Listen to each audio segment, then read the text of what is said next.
Ukipeleka posa basi kuna majibu mawili, ima naam wa ima la, na yote uyakubali.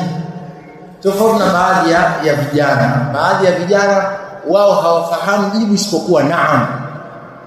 Tupo hapo, ndio kama ile mshairi anasema kwamba yani yeye hajasema la qattum illa fi tashahudihi walaula tashahuduhu lakana la'uhu na'am. Yani kila kitu naam tu.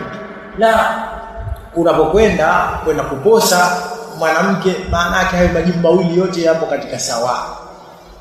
Ima ni umekubaliwa, ima hujakubaliwa. Na unachoambiwa chochote ukikubali na hali. Kwa sababu gani? Kwa sababu alipoumbwa yule hukuambiwa kwamba huyu kaumbwa hasa kwa wewe.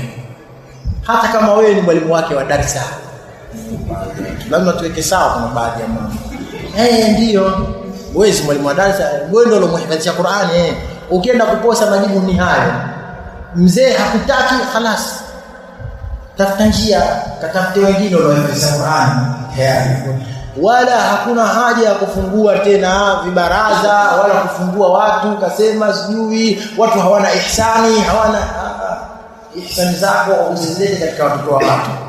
Ina maana wewe kufungua hizo darasa zako za wanawake kwa watoto, ina maana upo kwa sababu ya kupata uoyo mumo. Haya masala ya shirki sasa. Ina maana wewe masala ya kheri kumbe unakusudia dunia. Asiwa. Ndio haya masala ya shirki ndogo ambayo anasema Sheikh Muhammad bin Abdul Wahhab. Wewe unapofungua darasa ya kusomesha wanawake, maana yake hii darasa ni darasa ya kidini. Fundisha mujibu wa dini inavyotaka. Masala yako ya kidunia yawe pembeni. Kwa hiyo unapotaka kwenda kumposa binti, ukaenda hujakubaliwa, vile kabla ya kukubaliwa ulipokuwa ukifanya muamala, yani kabla ya kwenda kuposa, ile miamala ulipokuwa ukifanya iwe ile hata baada ya kukataliwa wakati wa kufanya ya posa yako. Wala usipunguze, na huu ndio uadilifu, na huu ndio unaonesha nani anasomesha lillahi na nani anasomeshi lillahi. Na tunataka mapambano vile katika nafsi katika hilo.